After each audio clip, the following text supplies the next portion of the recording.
وصلت العاصمة، نازل بتمشى، وأنا دلوقتي حاليا في مطار أوسلو. ده كلها لوكرز، بتختار حجم اللوكر اللي انت عايزه، اللوكر بيتفتح اوتوماتيك وبتاخد الشنطة وبتتوكل على الله.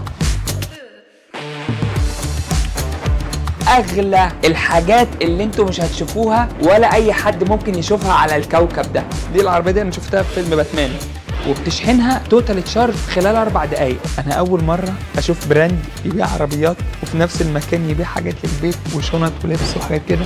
العاصمة جميلة نظيفة، برشحها لأي حد لازم يجي يزور أوسلو.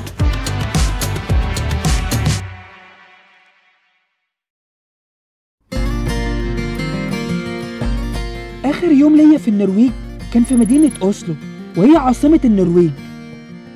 بالأمانة لما وصلت أوسلو حسيت إني دخلت بلد جديدة، لأنها كانت مختلفة تماماً عن كل المدن اللي زرتها في النرويج.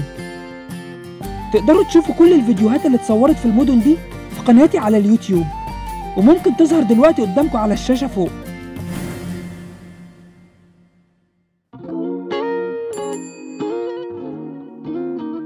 تجربة بسيطة حابب أشيرها لكم وأعرفها لكم لأن الموضوع ده مفيد جدا ومهم جدا. وأنا دلوقتي حاليا في مطار أوسلو. أنا المفروض إن أنا وصلت الساعة 7-8 الصبح تقريبا، ودلوقتي الساعة 9 الصبح، والمفروض طالع أصور حاجة تحفة التحفة هوريها لكم بعد شوية. ومعايا شنطة كبيرة جدا، والشنطة دي استحالة أمشي بيها في وسط المدينة والعاصمة والكلام ده كله. فقعدت أفكر كده وأخطط لحد لما لقيت المكان ده كلها لوكرز، اماكن لتخزين الحاجه. بتيجي هنا اهو نرويجي، ايطالي، اسباني، احنا هنختار انجلش، وبيجي يقول لك رينت لوكر او اوبن لوكر. بتدوس رينت لوكر، بتختار حجم اللوكر اللي انت عايزه. بعد كده بيجي يقول لك ادفع، بتدفع 200 نرويجيان كورونا اللي هو العمله النرويجيه، وبيطلع لك ايصال بيبقى فيه اللوكر نمبر بتاعك، مثلا ده 306. بتدور على 306 اهو، ده اللوكر بتاعي، وبحط الشنطه وبقفل. الموضوع بسيط، كان يهمني ان انا اعرفه لكم لان حاجه زي كده هتساعدكم كتير في المطارات، ودي غالبا موجوده في كل مطارات اوروبا. لما بتيجي ترجع عايز تاخد الشنطه بتاعتك، بتيجي هنا اهو تختار انجلش، بعد كده اوبن لوكر، مش رينت لوكر، اوبن لوكر، وبتدوس انتر كود اللي هو الكود اللي هو بيبقى مديهولك هنا اهو. اللوكر بيتفتح اوتوماتيك وبتاخد الشنطه وبتتوكل على الله.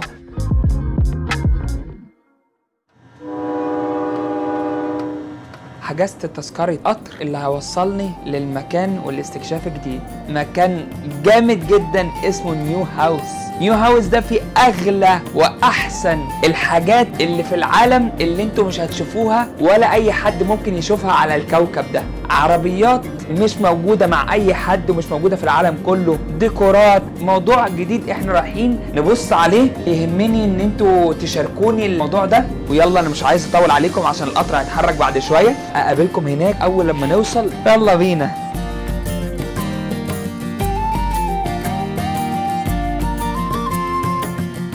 طلعت من القطر، وصلت العاصمة، نازل بتمشى، بوريكم الطريق بتاعي عامل ازاي. اول لما هوصل هناك هندخل وهنستكشف. العاصمة جميلة نظيفة، مختلفة تماما عن فرانكفورت. لما كنت في فرانكفورت في ألمانيا الناس جميلة قوي، رايقين طيبين، دايما بيضحكوا كويسين. انا مبسوط. العاصمة هنا يعني تحفة، برشحها لأي حد لازم يجي يزور أوسلو. أوسلو هي مدينة تعداد سكانها 617,242 نسمة، ودي كانت إحصائيات سنة 2012.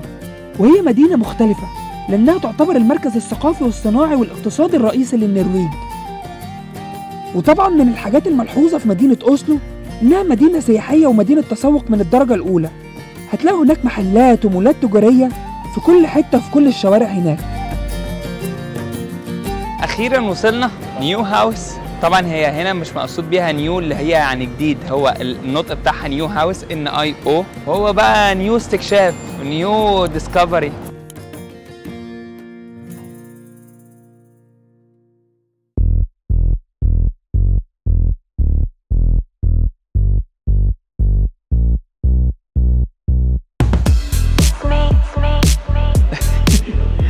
دي نوعها ايه دي نوعها ايه؟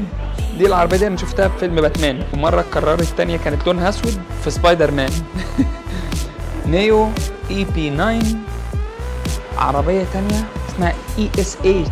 دي شركه صينيه وفاتحه فروع ليها في المانيا وفي النرويج في نيذرلاند، وفي اخر السنه دي هيفتحوا في السويد والدنمارك. قصه العربيات دي بقى هي عربيات كهرباء طبعا، ان انت بتاخد العربيه وبتشحنها توتال تشارج في خلال 4 دقائق، بتدخلها في الاماكن بتاعتهم اللي هو مخصص للشحن، وهو بينقل لك البطاريه بطريقه كده معينه من تحت، ويحط لك بطاريه تانية في خلال 4 دقائق بس. الكواليتي بتاع الحاجه بجد تحفه.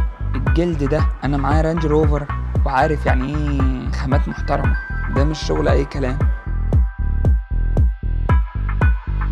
خلصنا القسم بتاع العربيات ودخلنا في قسم اسمه بقى ايه، نيو لايف. عاملين لك شويه شنط جلد بس يعني حاجه نظيفه بالامانه، ماتريالات محترمه، لبس يعني شبابي كده في الشياكه، مع جزم بالامانه. ده براند، بصوا نيو لايف براند كبير يا جماعه، محترم، بيبني نفسه بنفسه. فوط، حاجات للبيت، امبريلا بتاعت المطر، دي اللي هي المدغاس بالدنماركي يقول لك مدغاس، اللي هي بتاعت اليوجا والكلام ده.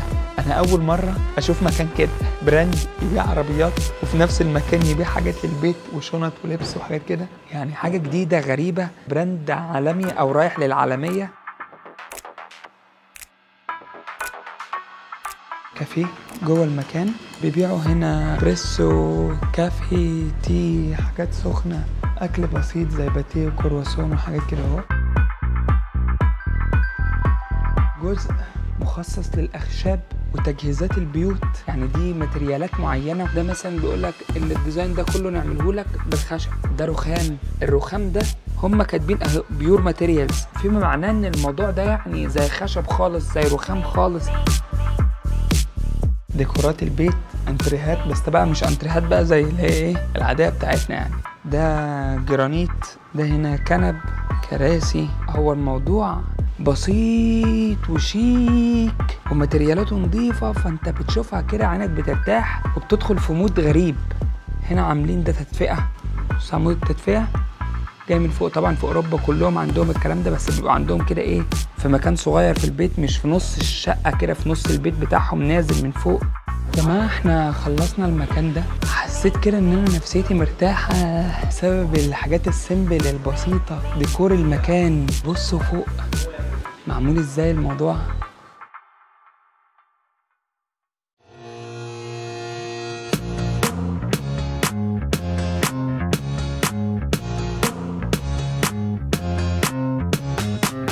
شايفين الشارع الطويل العريض ده لسه راجع منه، والشارع ده كله ده السنتر بتاع اوسلو، اللي هو فيه كل المحلات المشهوره للشوبينج، H&M وزارا وهوجو وليفايس، كل البراندات العالميه الموجوده هناك.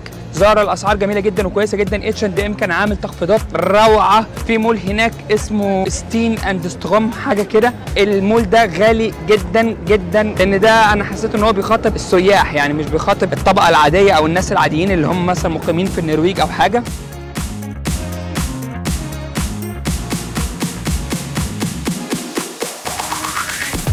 انا خلاص رحلتي بعد ساعتين، والمفروض ان انا اوصل دلوقتي المطار، ولسه هاخد قطر وقصه كده. فلوج النهارده خلص، ما تنسوش تعملوا لايك، سبسكرايب، فعلوا زرار الجرس، واختاروا كلمه الكل او اول او الجميع، عشان خاطر ده بيعمل لي سبورت. واكتبوا لي في التعليقات تحت لو حابين حاجه عايزين تسالوا عنها، انا ليا اصحاب في كل الدول، هرد عليكم اجابه صح من غير اي كذب ومن غير اي حوارات. واشوفكم ان شاء الله في تجربه جديده، في بلد جديده، في موضوع جديد. السلام عليكم.